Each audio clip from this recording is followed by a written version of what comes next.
نحمده ونصلي على رسوله الكريم وعلى آله وأصحابه وذريته أجمعين أما بعد.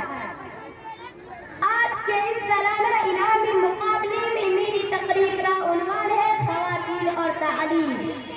معزز سامعین و سامعات، یہ حقیقت ہے کہ اسلام کے آنے سے قبل اہل عرب آزادی کی زندگی گزار رہے تھے. زندگی کے بارے میں وہ نہ تو کوئی سنجیدہ ٹھوس فکر رکھتے تھے اور نہ اس بحث میں پڑھنا ہی چاہتے تھے.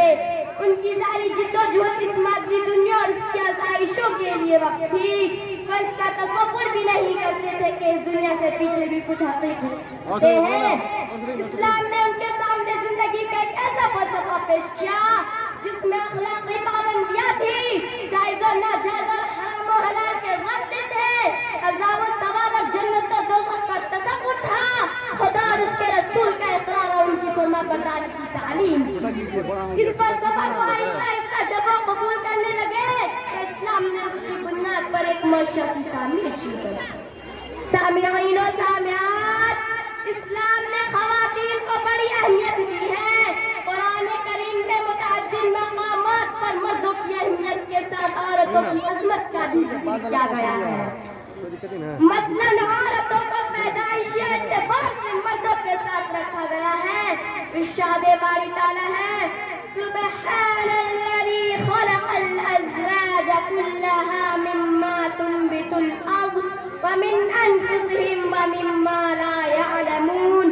پاکی و ذات نے جس سے زندہ انسان جوڑے پیدا کیے، خواہ وہ زمین کی نباتات میں سے ہو یا خود ان کی اپنی جنس یعنی نوع انسانی میں سے یا ان اشیاء میں سے جن کو یہ جانتے تک نہیں ہے.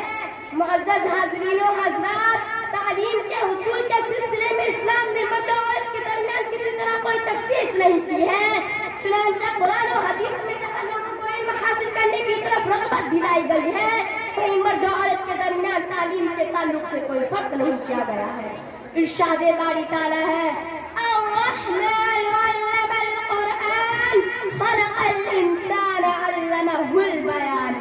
رحمان نے قرآن سکھایا، انسان کو پیدا کیا اور اسے بات کرنا سکھایا.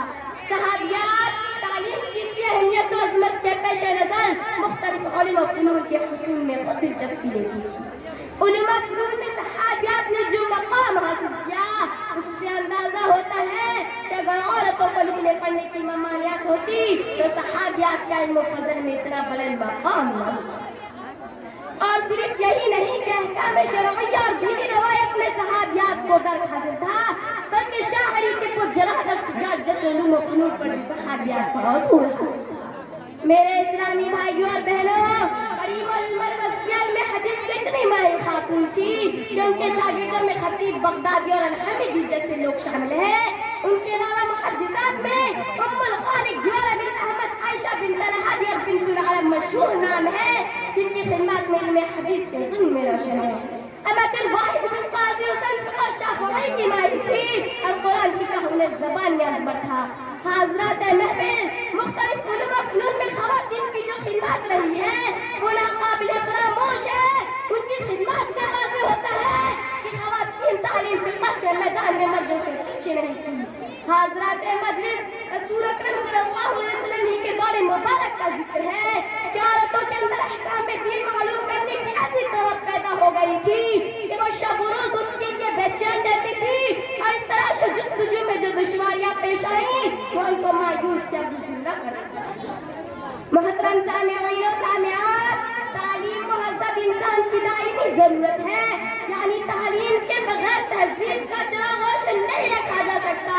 اس حیثیت سے طالبات کا کردار زیادہ اہم ہے کیونکہ یہ مستقبل کی مائیں ہیں اور ان کو تعلیم سے آراستہ کرنا ہر ایک کا فرض ہے. ایک عورت کی تعلیم میں خاندان کے لیے ہی نہیں بلکہ پورے معاشرے اور انسانیت کے لیے فائدہ مند ہے. ایک تعلیم یافتہ و مہذب عورت کی وجہ سے گھر میں سکون رہتا ہے. ہماری مذہبی قومی ضرورت معلوم ہوتا ہے. ان نعمتوں کی حاصل کرنے کا واحد طریقہ ہے کہ مسلم خواتین میں تعلیم کو عام کیا جائے. انسانی زندگی کی بنیادی تعلیم تدبر، علم و حکمت اور دانش مندی ہے. عورت کی تعلیم سے ہمارا معاشرہ اور گھریلو نظام بہتر ہوگا. اس لیے وہ تعلیم کی طرف بھی توجہ ہوتے ہوئے نیکی اور تقویٰ کی راہ پر گامزن ہو. تاکہ معاشرے اسلام میں بھی اہم کردار ادا کرے۔